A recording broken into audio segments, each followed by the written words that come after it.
Hazreti Abu Hurayra aytат, Пайгамбар алейхиссалам айтты дейт.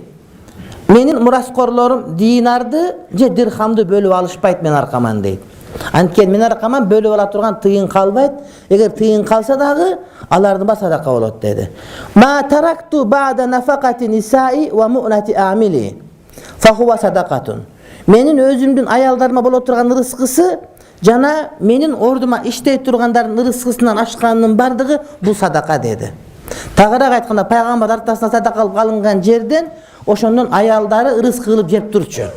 Анан ошол эле учурда жана халифа болгондон жеп турчу. Билдик Азирет Абубакр ошондон жеди, Азирет ошондо жеп, Азирет Усман ошондон баштап өзү бай болгон үчүн.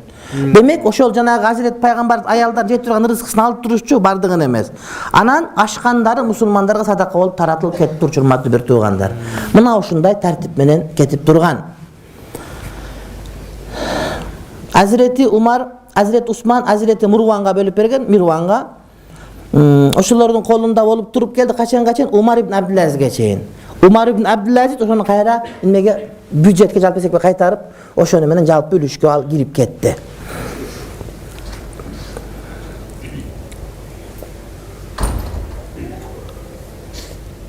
Ошондон алынат кимдеги жалпы мусулмандар ичим алектенсе, казы болсо, же азанчы болсо, же алымдарга, же ошол мусулмандардын малын башкарган, элин башкарган падышаларга болсо, анда ушуларга жете турган айлык жалпы мусулмандардын мүлкүн алып берилсе болот деген сөз чыгарышат. Анткени мусулмандардын эмнеси, урматтуу бир тууганым, кызыкчылыгы үчүн. Азирет Абу Бакыр халифа болуп шайланган эртеси базарды көздөп жөнөп атканда тосуп кайтарышкан. Бияка тур сен, сага пайгамбардын ушундай осуяты бар, ошон үчүн сен ошол пайгамбардан калган садакадан бирин сен жейсиң, анан калганын кийинкилер жейт деп кайтарышкан, урматтуу бир тууганым. Ошон үчүн биз жанагы кээде милиционерлерге жанагы тыйын алса болбой паралат деп жаман көрөбүз го. Аларды жаман көргөндөн мурда алардын акысын берип атабы жокпу деген маселе соттор боюнча. Эгер алардын ошол курсактары ток боло турган болсо албайт эле. Алардын соттор пара албайт эле, милиция жолун тоспойт эле, ал эмес башка кесиптин ээлери да пара албайт эле. Аларга ылайык айлык берилбеген себептен.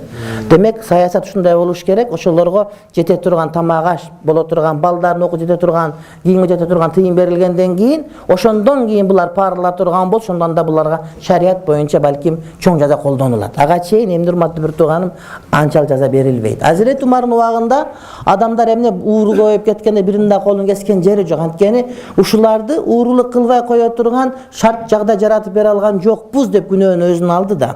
Анткени адам иштеп курсагын тогуза турган жумуш ордундары эсеп болгон болсо, ошого карабай уурулук кылса, анда колу кесилиш керек деген маселе. Эч ким айтпады Азирет Умар Куранда колу кесилсин деген аят камал кылган жок деп. Азирет ошону толук түшүнөт, урматтуу бир тууганым. Ошон үчүн саясий шарият деген сөздү кээ бирлер түшүнбөйт, дарт десең бала деп, эмнеге андай, эмнеге тигиндей деп көчөгө жылаңач чыгып алган, жылаңач батырларыбыз да кээде чыгып калат. Кудайым сактасын.